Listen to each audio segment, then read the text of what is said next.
Muy buenas noches, amables televidentes. Gracias por estar con nosotros nueva vez en la hora 22. Don José Lois Malcún, economista, está con nosotros hoy día. Vamos a hablar, por supuesto, de cuál es la perspectiva de la situación económica que hoy día se está viviendo en República Dominicana. También trataremos el aspecto de la economía a nivel internacional. Buenas noches, don José, y quisiera hacerle la primera pregunta en el sentido de cómo nos amanece a nivel económico el año 2023 en República Dominicana. Buenas noches y gracias por la invitación. Mira, viendo las cifras que hasta ahora ha arrojado el Banco Central y otras instituciones, el sector turismo tuvo un buen comportamiento en enero, aumentaron los ingresos, aumentó el flujo de turistas, las remesas también anunciaron que aumentó en un 5%, algo así, en términos interanual. La tasa de cambio está bastante estable, aún se haya movido un poco, todavía el peso está sobrevaluado respecto a como estaba hace un año. Estaba a 7.58 casi, todavía está el dólar está por debajo de 7.57, o sea, estamos hablando de un peso que está sobrevaluado a un año atrás, de manera que hay una fuerte estabilidad del tipo de cambio. Hay que ir viendo cómo va el crecimiento. Yo no sé, no se ha publicado el dato del PIB en enero, que es importante. Debió estar publicado ya. Bueno, sí, pero se supone que en esta semana o la otra semana sale esa información, porque si bien la inflación bajó, que es una muy buena noticia, de 7.83 que cerró en diciembre, ahora cayó a 7.24, que es una baja sensible, y la subyacente que está en 6.60. Para que entiendan lo que es la subyacente, porque mucha gente usa mucho la subyacente, en Europa se usa mucho la inflación subyacente, más que tanto como la otra, ¿no? La inflación general es la inflación general, estamos hablando de 7.24, pero la subyacente lo que hace es que saca de la canasta aquellos bienes como el petróleo, los alimentos, ese tipo de bienes, y deja nada más aquello que, digamos, el transporte, vivienda, la inmobiliaria, para medir más o menos cómo esos sectores se mueven, o sea, cómo crece la inflación en esos sectores. De manera que siempre hay una cercanía, pero es importante tener en cuenta las dos. De manera que esos datos, comenzando el año, son muy halagadores. Ahora bien, yo no quiero decir que, como digo, hay que ver cómo está creciendo la economía. Probablemente yo estimo que va a estar en un 4 o menos de un 4% en enero. Así a vuelo de pájaro pienso eso.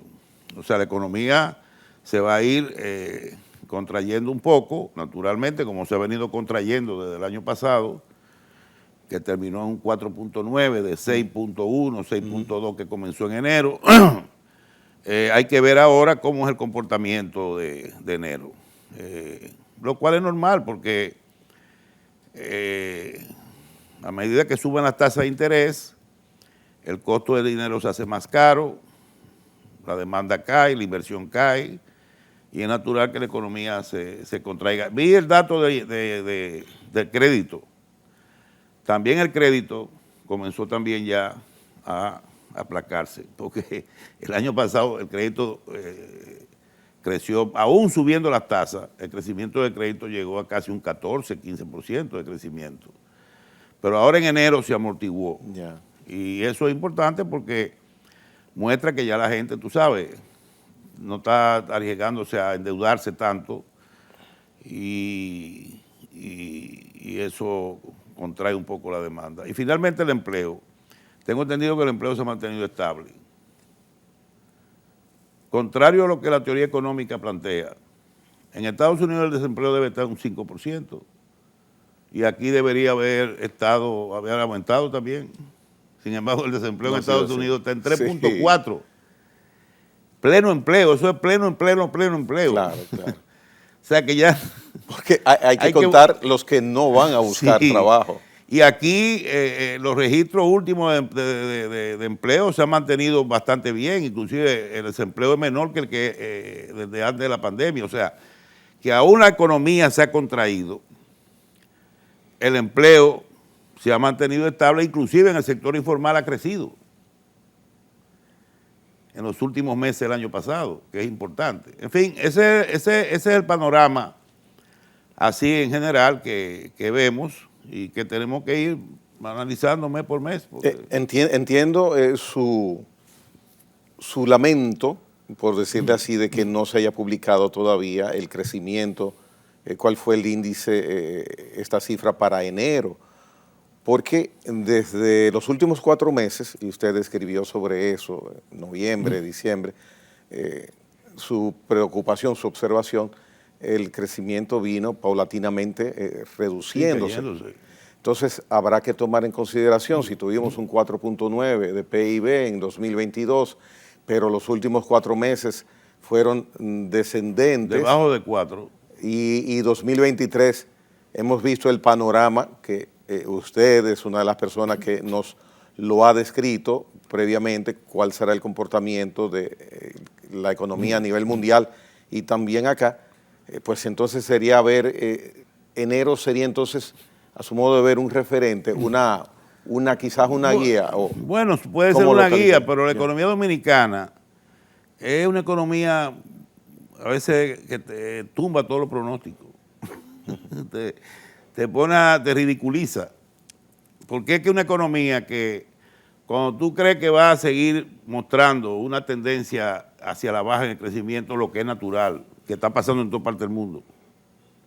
Resulta que aquí te vienen de momento y dicen, no, la economía creció un 4.5. Bueno, usted lo ha mencionado, mire las remesas, lo que ha sucedido en enero, exacto, el turismo, lo que ha sucedido, el empleo. ¿Cómo que está? tiene tantas fuentes de ingreso, depende de varios sectores, que de repente cuando tú vienes a ver, te da una sorpresa la cifra y te dice, mira, esto resultó un 4.2, 4. ¿Cómo? Y te sorprende. Pero ya viendo cómo las remesas se comportan, el turismo yo no sé cómo la inversión extranjera directa es muy pronto para saber, las exportaciones tampoco es muy pronto, que esos datos ya se vienen haciendo cada trimestre. Pero nada, si el turismo sigue fortaleciéndose, las remesas siguen creciendo, porque en Estados Unidos el empleo el desempleo está en un mínimo, lo cual nos ayuda. De nada la economía te dice, te da una sorpresa y la curva hacia así comienza a subir otra vez. Mire, algo que nos atañe a prácticamente todos, directa o indirectamente, es el precio de la gasolina, del gasoil. A mí no me convendría, es una pregunta, no me convendría como usuario de combustibles para mi vehículo que el presidente se olvide de ese favor que nos está haciendo del subsidio y me lo sincerice, porque si lo sinceriza, me va a bajar el precio, porque cuando se tomó la decisión del subsidio, se tomó como referencia $85 y en ese momento estaba en quizás cerca de $100 el barril de petróleo, pero me siguen dejando el precio de cuando se estabilizó para hacerme el favor. No solamente dejándolo así, sino subsidiándolo. Exactamente. Lo que quiere decir es, lo que pasa es que hay ahí subsidio cruzado también, para beneficiar ciertos carburantes, como por ejemplo el diésel, que se usa mucho en tractores, camiones, para que el transporte no aumente, entonces te suben uno para que el otro baje. Igualmente con la gasolina. Yo creo que el gobierno, hasta que no esté por debajo de $70 el barril, va a tener que estar financiando, cubriendo parte del subsidio. Ya después de los 70 para abajo, ahí ya podría inclusive comenzar a bajar el precio de los combustibles. Podría. Entonces eso es una situación donde en este momento no se puede, como se dice, una tecla que el gobierno no toca, porque aumentarle $1 a la gasolina, eso tiene un efecto multiplicador, como como el dominó, ¿no? Que cuando tú tumbas la primera, se van todas las fichas, porque pero todo es que, te aumenta. don José, pero es que el barril está a menos de 80. Y cuando se tomó la referencia... Hoy estaba 80, casi 79 y pico hoy. Ajá, subió, porque es que está en un proceso de altas y bajas. Tú tienes que ver el momento en que toma el precio Industria y Comercio. Los miércoles. Exacto. Tú, por ejemplo, puedes ver que el viernes está en 74. El lunes sube a 76. Después sube a 79 el miércoles. Y ya no es el 74 tú tienes que ver el precio del miércoles. Y así sucesivamente, como está variando mucho el precio, a veces ha bajado a 72, 73, pero tú ves los 2 días, comienza otra vez y se dispara. ¿Por qué? Porque Rusia está comenzando a restringir de nuevo los suministros de petróleo, como ha visto que lo están forzando a vender a un precio de $60 el barril, los europeos. Europa se está supliendo ya de otros países, de Estados Unidos, no le está comprando petróleo a Rusia. Rusia ha tenido entonces que bajar los precios de su petróleo para vendérselo a China, a la India, a otros países de África. Entonces eso genera siempre movimientos muy fuertes en los precios tanto del Brent como del WTI, o sea, del Texas, que es el que nosotros compramos. Tiene que lograrse una estabilidad. Porque tú no haces nada con, mira, cayó a 69 el precio. Sí, mira, vamos a bajar esta semana, pero entonces la semana que viene se te dispara a 75, 76. Entonces, ahí ese es un problema. Yo creo que todavía el gobierno está subsidiando los combustibles. Este año hay aproximadamente 40.000 millones en el presupuesto para subsidio. Claro, porque tú sabes, no se va a gastar eso, obviamente, se va a gastar mucho menos. Porque el año pasado, recuérdate que hubo meses que se pagaban 1.500 en una semana. En una semana, correcto. 1.500 millones en una semana. Ahora estamos hablando de 200, 300. Ojalá el año entero se pueda cubrir el subsidio con 5, 6 mil millones, 7 mil millones, que es diferente a 40.000, claro. 38 mil, 37 mil millones. Pero hasta que el petróleo no se estabilice, el gas sí ha bajado mucho. El gas natural. Porque el gas se ha estabilizado en un precio que está por debajo del de antes de la pandemia. Porque Europa se ha abastecido mucho de gas. El invierno ha sido muy flojo. Parece que Dios bendijo a los europeos porque le dio un invierno maravilloso. Se temía inclusive la falta de leña, hubo escasez de leña. Un invierno, bueno, en enero había gente bañándose en la playa del sur de Francia. O sea que ha sido un invierno bastante moderado, lo que ha ayudado mucho a ahorrar mucho consumo de energía. Y también Europa está desarrollando nuevas formas de generación, o sea, está expandiendo la eólica, está llenando eso se ve ya en toda Europa. Tú caminas a Europa y está lleno de esas turbinas. También están abriendo nuevas plantas nucleares que estaban paradas. Están usando otra vez plantas de carbón. O sea, tienen muchas opciones ellos. No es tan fácil doblegar a Europa con los combustibles como ha querido Rusia. Así que lo importante es que el petróleo se mantenga alrededor de 80 o menos. Si se mantiene así, porque también tú tienes que saber que el costo de un barril, aunque el precio sea igual, pero en términos de transporte y procesamiento y todo eso, el precio ha subido por el escalamiento de costos. No es lo mismo procesar un galón de gasolina hace un año a procesar un galón de gasolina hoy. Ya. Porque todo ha subido de precio. O sea, hasta la mano de obra en muchos países ha tenido que subir. Y nada, yo creo que mientras estemos subsidiando semanalmente 200, 300 millones, que al mes puede ser 1.000 millones mensuales, y que terminemos el año entre 10 y 15 mil millones de subsidios, eso le daría al gobierno un respiro, al no tener que volver otra vez a gastar 30 y tanto, casi 40 mil millones en subsidios de los combustibles. Y para terminar con el tema de los combustibles, el proyecto y propósito del gobierno con la ley de hidrocarburos, ¿debemos olvidarnos de eso o podría ser eso un una ayuda para situaciones como las que se presentan de esa volatilidad de los precios del petróleo? Sí, hay una tendencia tú sabes que siempre se ha hablado mucho de los futuros, de comprar, de tener más capacidad de almacenamiento para compras de futuros. La ley de energía, tengo entendido que está en la mesa de diálogo todavía. Ha habido un consenso, pero parte de los sectores que participaron en la discusión de la ley no refrendaron la ley. Pero es que las mesas de diálogo no parece que no tienen el mantel puesto porque no están haciendo nada. Bueno, eso yo creo que el presidente, la última vez que habló de eso fue en octubre, que hizo un resumen de cómo iba avanzando la mesa de diálogo. Yo sí te digo lo siguiente, él tiene que ponerle más presión a ese asunto, porque ahí hay reformas que son no solamente en el ámbito político, sino económico y social, hablando de la seguridad social, la misma reforma laboral, que no le han querido meterle la mano a eso nunca, la reforma del agua, hay muchas reformas ahí que son tremendamente importantes y que son la base para el desarrollo de un país. Pero, don José, Estados Unidos no se desarrolló porque tiene muchos recursos. Lo que desarrolló a Estados Unidos, lo que lo convirtió en un país poderoso, fueron los pilares de la institucionalidad. Correcto, muy cierto. Para que estemos claros en eso. Y en cuanto a la mesa de diálogo, particularmente me da la impresión de que la mesa es muy pequeña para tantos temas que se han querido llevar y se han llevado a ella.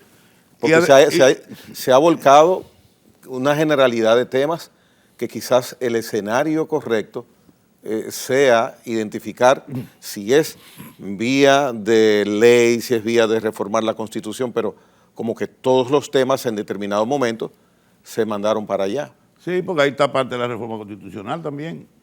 Ese es Originalmente, uno de los temas, también el tema electoral. Hay varios... pero vuelvo y digo, hay que trabajar en eso y acelerar esos procesos porque el país lo necesita y si no, vamos a seguir con serios problemas. Mira ahora, por ejemplo, el salario. Estamos en un momento donde se está abriendo ya la discusión sobre el tema salarial. Bueno, eso va obviamente a generar sus conflictos entre empleadores, empleados y el gobierno en el medio. ¿Por qué? Porque hay que buscar un punto de un acuerdo donde el salario tiene que aumentar. Definitivamente hay que hacer un aumento de salario. Hablamos de salario mínimo. Salario mínimo, ya. Tiene que aumentar. Y tiene que hacerlo en una proporción que por lo menos cubra los aumentos de precios que han venido sucediendo en los últimos años, año y medio. Pero tampoco excederse sobre eso porque están pidiendo 35% de aumento. O sea, no se puede. O un 30%, no se puede. ¿Por qué? Porque tú tienes que sumarle al salario el costo de la seguridad social, que incluye seguro de salud, pensión y cesantía. Ahí viene otro problema que está vinculado a otra ley, que es la ley del Código Laboral. Que nadie la toca, nadie la habla, ni nadie le pone la mano. Hasta que no le resuelvan a cesantía, eso va a ser un costo siempre adicional. Eso es una cosa que se llama doble tributación. Tú estás tributando dos veces, porque le estás pagando al trabajador la pensión y le estás dando una cesantía en caso de... Claro, la cesantía que le ha acumulado hay que respetarla, pero hay que buscar una solución a eso. Sube la pensión algo, o busca una alternativa, pero que sean dos cosas, cesantía y pensión. No pueden estar juntas, es un elemental. Es que pasa eso y ahí le voy a opinar. Con la reforma fiscal y con ese tema que usted menciona, viene el aspecto del costo político, que no hay gobierno que quiera asumir esa situación y si lo deja para después, que tiene más de un año, hay que olvidarse de eso. Entonces, lo del Código Laboral, no hay gobierno. No va a pasar ahora, igual que la reforma fiscal. Que usted dio una propuesta en lenguaje llano salomónica, una reforma fiscal escalonada. Lo mismo que la reforma fiscal. ¿Quién habla de reforma fiscal ahora? Porque siempre es el mismo cuento. Primero, arranca un gobierno. Bueno, esta vez cuando arrancó el presidente había una pandemia. No podíamos hacer reforma fiscal en la pandemia. Vino un buen año en el 2021.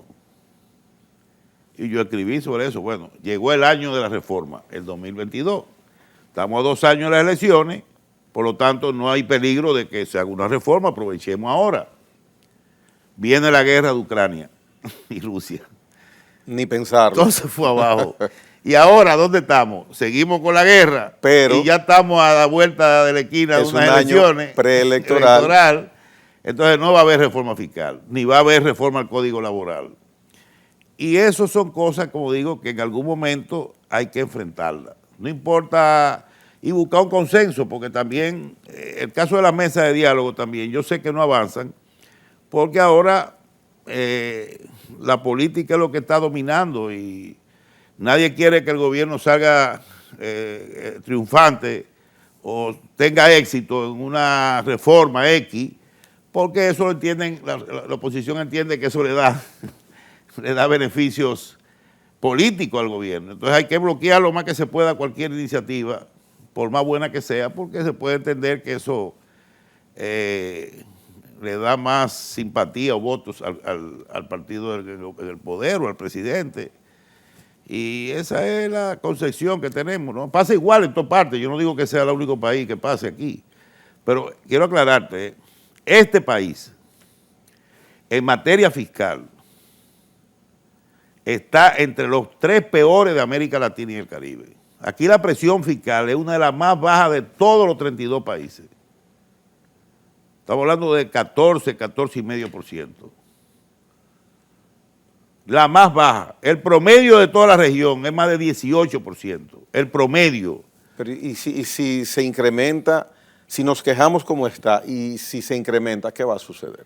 Bueno, mejoran los ingresos del Estado, mejora, porque se supone que para eso el Estado tiene obligaciones, o sea, todo el mundo demanda carretera, demanda puentes, demanda mejora de la vivienda, más construir más vivienda, más hospitales, más escuelas, mejor educación, mejor salud.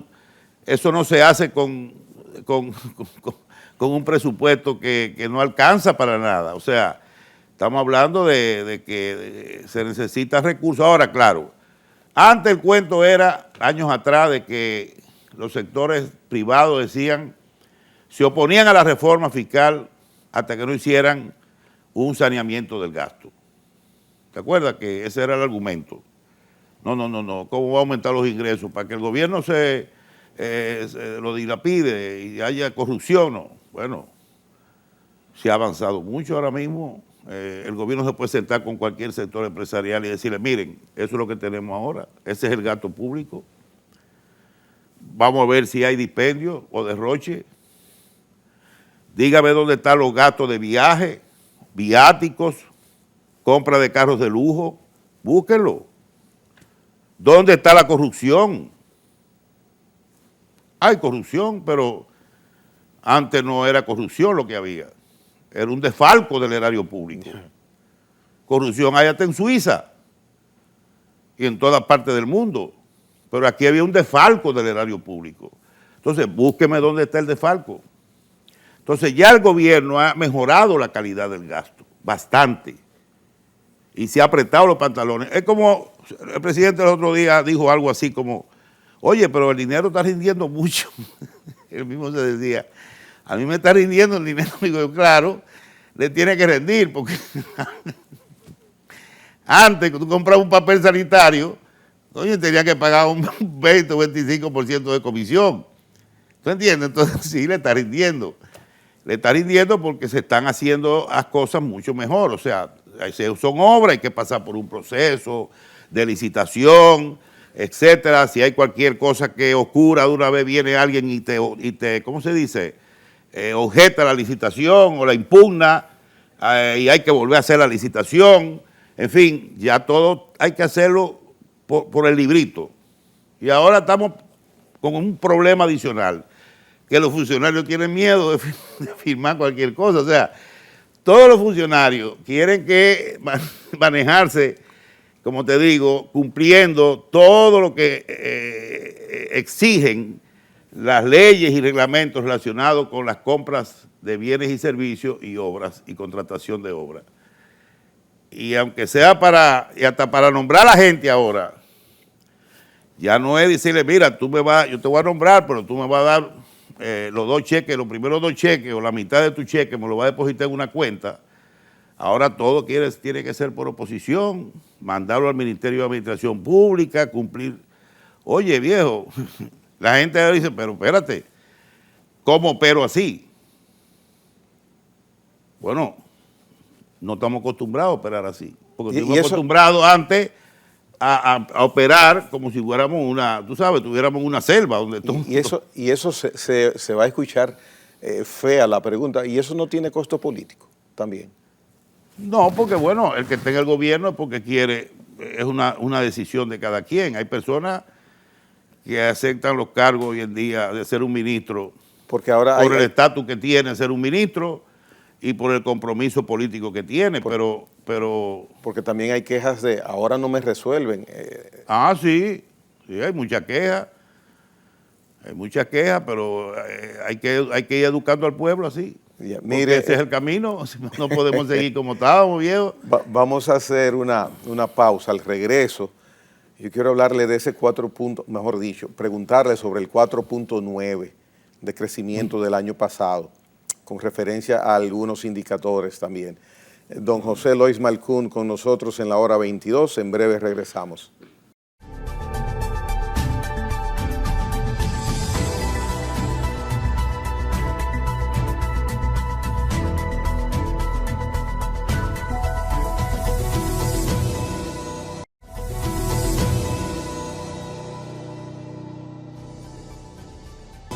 Don José Lois Malcún, el año pasado el crecimiento del sector construcción no fue bueno.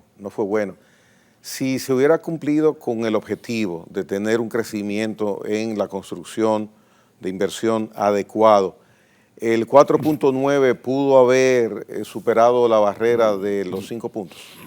Sí, bueno, depende. Construcción se fue a pique. En el año 2021 el sector construcción creció en un 21 punto y pico por ciento. Crecimiento increíble en el 2021. Pero con referencia al 20. Sí. Ya. El año pasado, ¿en cuánto? 2% y pico. Ajá. O sea, eso no es caída, no, es un derrumbe. Sí. Caída de cualquier cosa. Bueno, ¿por qué se cayó? Bueno, obviamente los materiales de construcción han subido mucho. Eso también ha influido en la inflación. El costo del dinero también ha subido, o sea, los intereses. Y por el lado del gobierno, yo no conozco la cifra de diciembre del gasto. Ese es otro dato que me falta. Yo tengo hasta noviembre. Hasta noviembre el gobierno estaba en 78, casi 80% de gasto en inversión. Había gastado. Es posible que llegue a 90, 95% a fin de año. No sé. Pero se critica se critica que a final de año el gobierno eroga los fondos, pero no hay tiempo para ejecutar la obra, pero la asigna, por ejemplo, asigna los fondos y se comienza a ejecutar, pero no necesariamente, pero el dinero ya se pone a circular, ¿no? Pero es verdad lo que tú dices. Eso pasó el año pasado también. 21. Lo importante es el registro contable. Sin embargo, mira, la diferencia de que el gobierno invierta el 80 o el 90% o el 100% del gasto de capital no es lo determinante para el sector construcción. Lo determinante es lo que gasta el sector privado. Yeah. Porque en el 2021, que la economía creció 12.3%, ese crecimiento de un 80 y pico por ciento se debió al sector privado, no al gobierno. Oh. Al sector privado. Ese fue el que impulsó ese crecimiento hasta el cielo, al 12.3. Obviamente hubo lo que le llama, el presidente Fernández le llamó el rebote. Sí, hubo un rebote, porque crecimos a 6.5 negativo en la pandemia, y al año siguiente tú creces al 12.3, se dice que hay un rebote. Pero aún así, si tú restas 12.3 de 6.5, hubo un crecimiento de un 5 y pico por ciento, que es muy bueno. Cierto. O sea, para un periodo que todavía la pandemia estaba atacando al país. Recuerda que todavía a principios del 2001 todavía había 21. toque de queda y había, no fue hasta abril, mayo que la cosa comenzó a abrirse. O sea, para un año que todavía la pandemia estaba golpeando la economía, el crecer un 5% real, quitándole rebote, fue excelente. Yeah. Y eso lo reconocieron todos los organismos internacionales. Ya ahora no, ya ahora estamos normalizando la cosa. Pero, por ejemplo, el turismo, la industria tampoco creció con mucho dinamismo el año pasado. El que se robó el show fue el turismo. Creció un 28%. O sea, eso, el sector servicio, ¿no? Que es parte del sector servicio, lo que llaman restaurantes, hoteles y bares.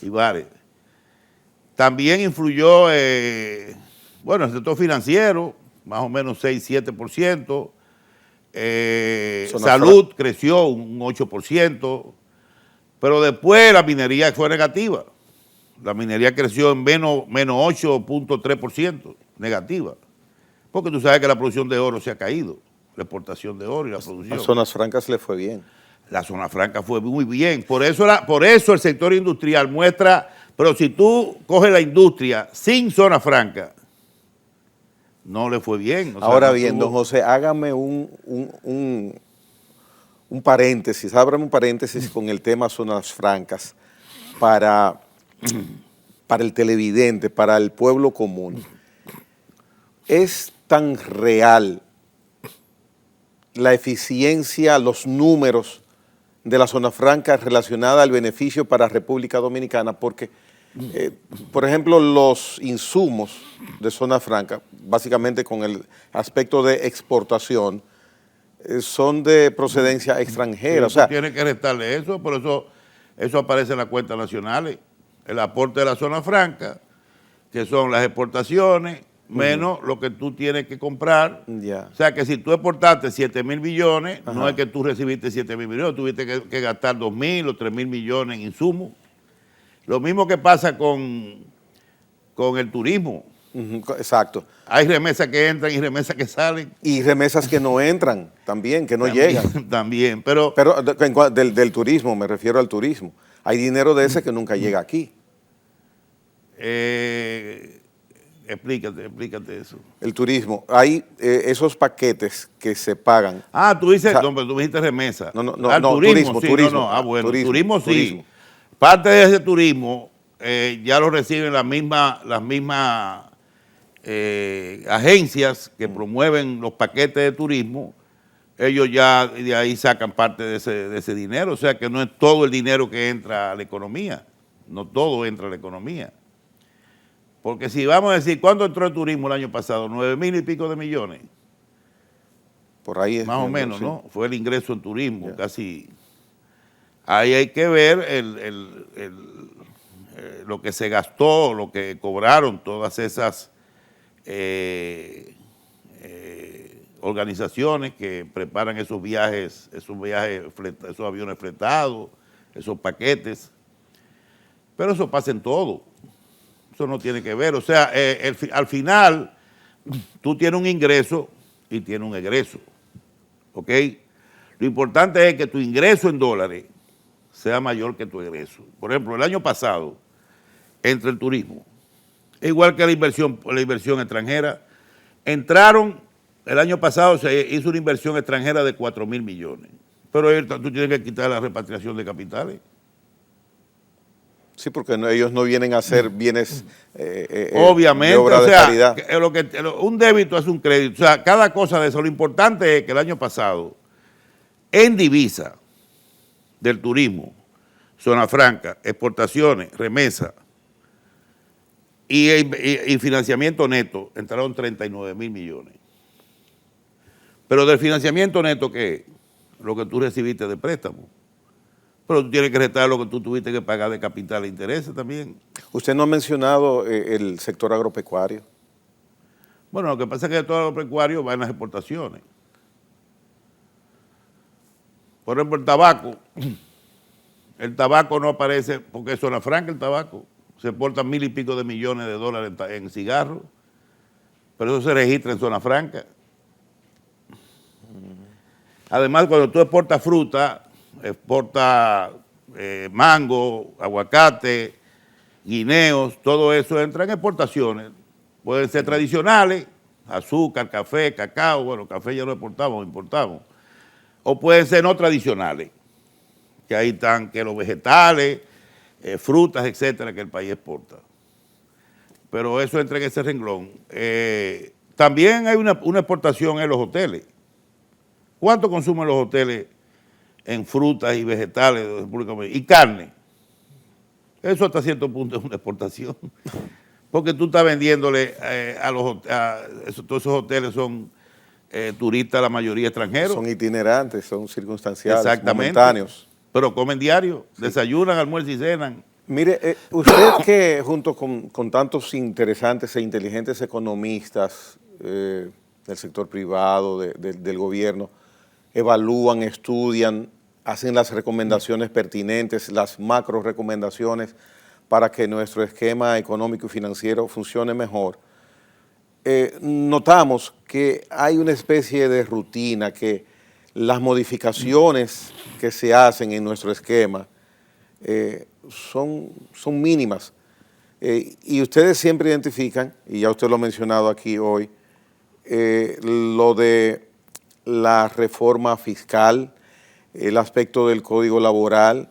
No hemos hablado en esta ocasión sobre las exenciones, la evasión, la elusión, el sector informal, la situación del área del mundo energético, el sector energético, que es una carga tan pesada para el erario público, para el Estado. En fin, son esos 8 aspectos, 7 aspectos que le mencioné. Uno quizás de ellos podría aliviar la carga que tiene el Estado de eficiencia, de funcionamiento económico. Sin embargo, lo que hacemos es, cada año, seguir esa rutina de resolver el día a día. No hay la esperanza, o no es posible, o no se vislumbra que pueda haber un cambio drástico en nuestro esquema económico y financiero a favor de esos detalles que deben corregirse. Drástico no. Estos son procesos que te pueden tomar fácilmente 10 años, poderlo ir corrigiendo. Perdóneme, corrijo la pregunta final, el término drástico, pero es que el drástico sería empezar, o sea, nunca se podrá empezar. Bueno, sí, se supone que ha habido varias reuniones para discutir el Código Laboral y ya hay 2 o 3 propuestas de ley para la reforma fiscal. Don José, pero mire, el pasado periodo gubernamental hubo quizás las mismas intenciones. Este periodo gubernamental ya se puede decir que va en conteo regresivo, o sea, sí. Ahí tenemos 2 que no se ha hecho nada para empezar. El anterior al anterior tampoco, o sea, bueno, y se repite la historia. Danilo hizo la reforma en el 2013, pero esa reforma fue un poco mediatizada. ¿Tú te recuerdas que muchos de los impuestos después se echaron para atrás de la placa, por ejemplo? ¿Tú no recuerdas? Una protesta claro de sí. Los ricos, claro. De los que se estaban quejando de que cómo van a pagar de placa 10,000 pesos por tener un Mercedes-Benz, y lo echaron para atrás y dejaron de recibir como 5,000 millones en aquel entonces. O sea, la reforma fiscal del 2013 fue muy mediatizada y no generó, si generó un 0.5% del PIB adicional, fue mucho. No fue una reforma lo suficiente. Además, el gasto no se abordó. El gobierno siguió gastando lo que le diera la gana y así no. Aquí ahora hay que reunir todo el paquete. Gasto, 3 cosas, gasto, ingreso y deuda. Porque tú hemos hablado de la deuda.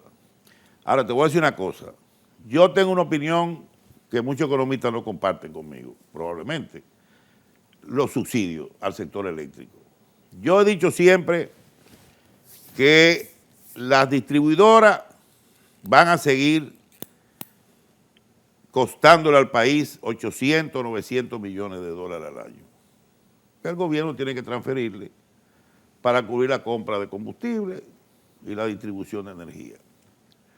Yo he dicho siempre que la única forma de que eso se resuelva, aunque no se va a resolver de un día para otro, es privatizando la distribución.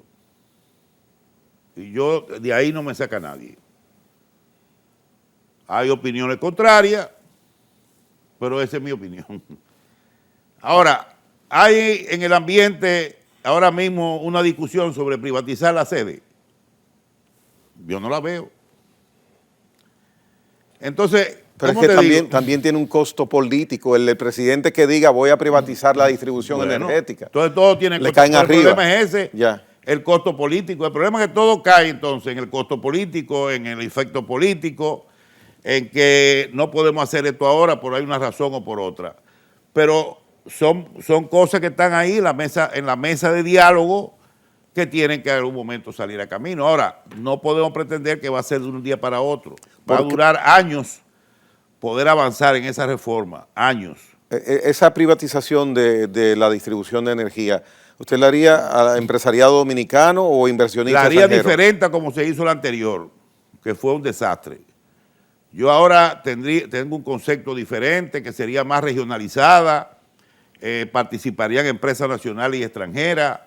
Por ejemplo, el este ya tiene que manejarse como un independiente, o sea, ya el consumo que tiene el este con todas las cadenas hoteleras, todo eso, podría ya ser, vamos a decir, un polo. En el Cibao puede ser otro y así sucesivamente, coger, no que una empresa maneje o tres empresas se distribuyan en el país así, espérate, y aquella se perjudique respecto a esta, no, ya hay que buscar polos más concentrados en términos de turismo y de otros. Mira, hay Pedernales. En 10 o 15 años, Pedernales va a ser un Bávaro. En 15 años, o ponle 20.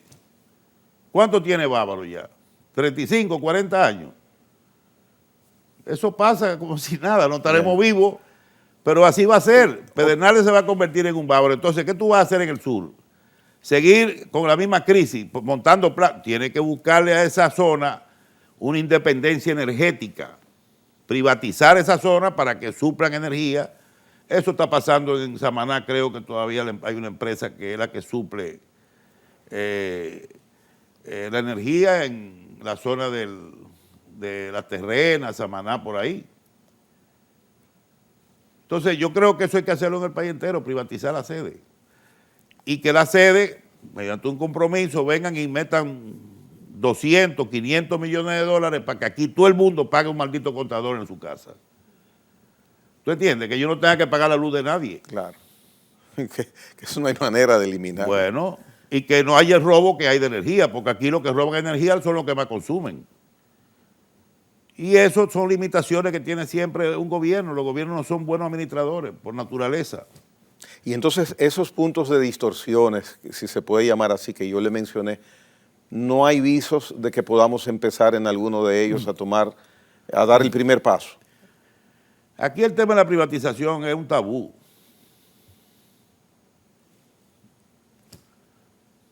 Yo por mí privatizar el 49% de Punta Catalina y se la doy a la empresa para que la administre.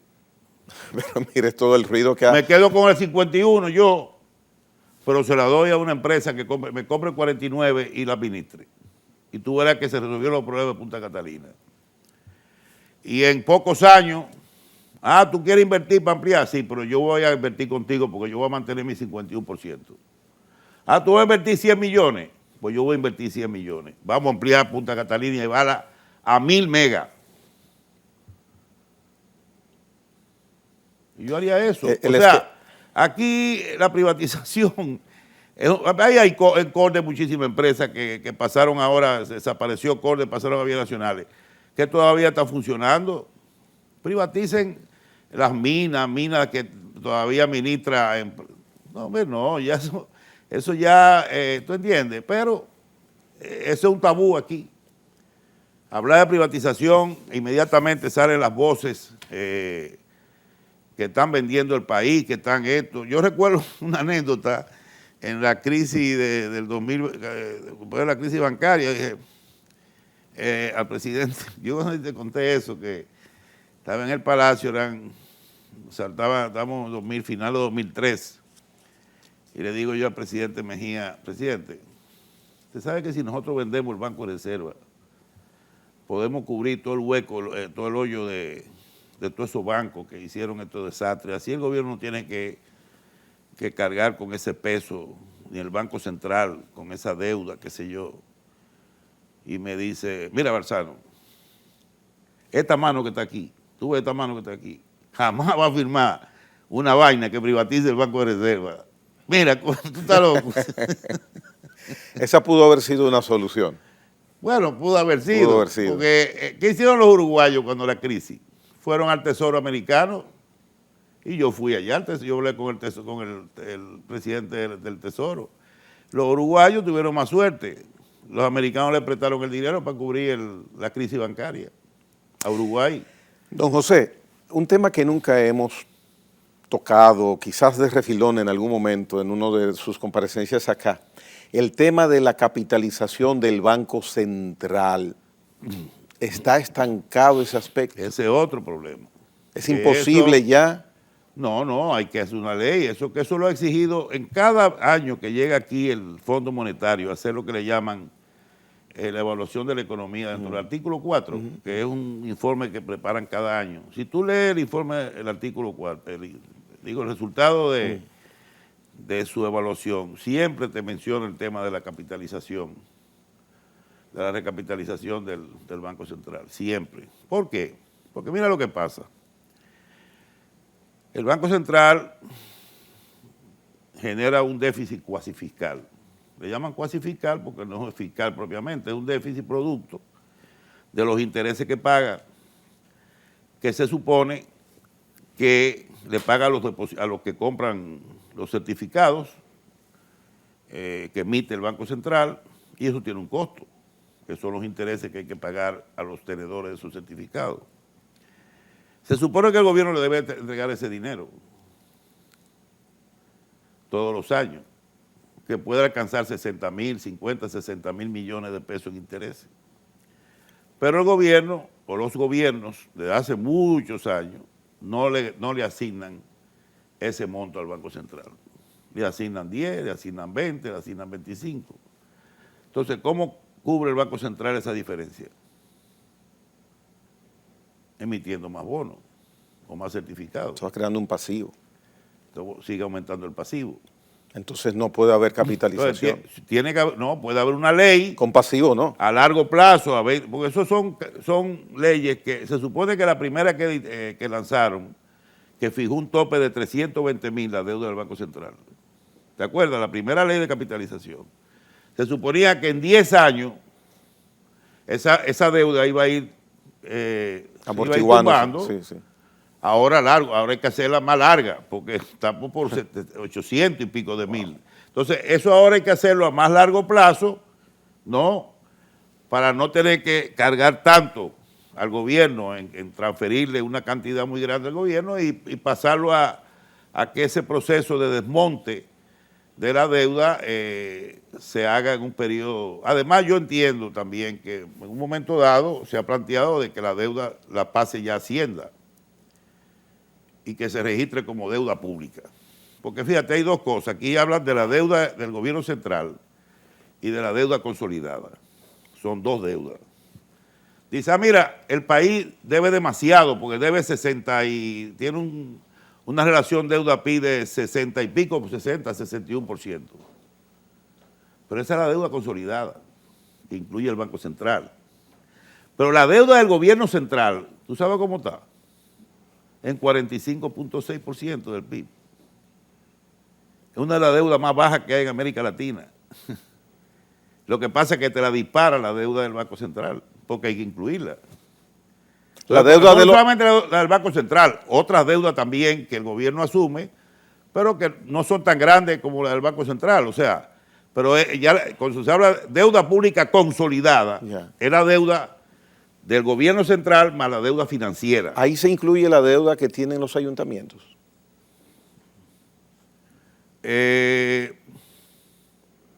Bueno, en la deuda pública del gobierno central sí se debe incluir.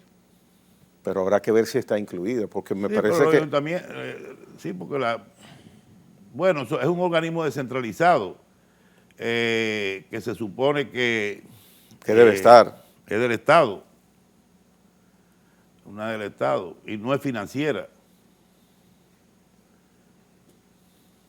Bien, entonces podemos pensar que esa situación de recapitalización del Banco Central no es viable por ahora. Lo que se está haciendo no hay forma. Esa ley está discutiendo, hay en el Congreso un proyecto de ley. Ajá. Sí, sí, pero no sé cuándo se va a discutir esa ley. Ya. Ahora, hablando de los ayuntamientos no tienen grandes deudas. Los ayuntamientos nada más se endeudan en Navidad para pagar el doble sueldo. Y se lo descuentan, el Banco Reserva le presta ese dinero, pero todos los meses de las asignaciones que hace la Liga Municipal Dominicana se lo descuentan y le pagan al Banco Reserva. O sea, los ayuntamientos no tienen capacidad de endeudarse así para convertirse en un problema para el gobierno central. Don José, un tema que ocurrió hace unas semanas, breve, nos quedan 2 minutos. Sí. El Banco Central ha venido especificando cada cierto tiempo un incremento en las tasas de referencia, 10, 12, en 12 ocasiones de hace más de un año, y al mismo tiempo para restringir el circulante. Pero entonces el sector económico se sorprendió un poco con la liberalización para construcción de viviendas. Sí, pero ese dinero estaba ya en circulación. Ese dinero tenía que devolverse los bancos. Eso fue de una facilidad que se dio años atrás, y en vez de devolverle ese dinero al Banco Central, el Banco Central dispuso que se usara para financiar viviendas de bajo costo. O sea que no cambió. No hay una contradicción. No hubo más dinero. Era el mismo dinero. Lo que pasa es que si lo hubiera retirado de circulación. Pero hubiera sido bueno una notita, señores, y este dinero es de tal capítulo. Sí, pero no fue que se dieron nuevas facilidades, sino que lo que se hizo fue hacer un reuso de esos fondos para seguir financiándola. En vez de volver al Banco Central, los bancos le dieron esa facilidad para que siguieran financiando el tema de la vivienda. Muy bien. Quizás un poquito de aclaración, debería tener aclaración, porque de entender como que tú estás monetizando la economía, que cuando debe ser lo contrario. Y para bajar la inflación, tú tienes que quitarle dinero a la economía. Lo que has venido haciendo durante más de un año, correctamente. Exactamente. Entonces tú ves que dice, mira, vamos a dar facilidades por 20.000 millones. Sí, ¿qué es esto? Pero ese fue el efecto, fue un efecto neutro. Bien, señores, interesante el conversatorio con don José Lois Malcún en esta noche, en la hora 22. Muchas gracias nueva vez, don José, por estar acá. Gracias a ti. Bien. Señores, hasta mañana, Dios mediante.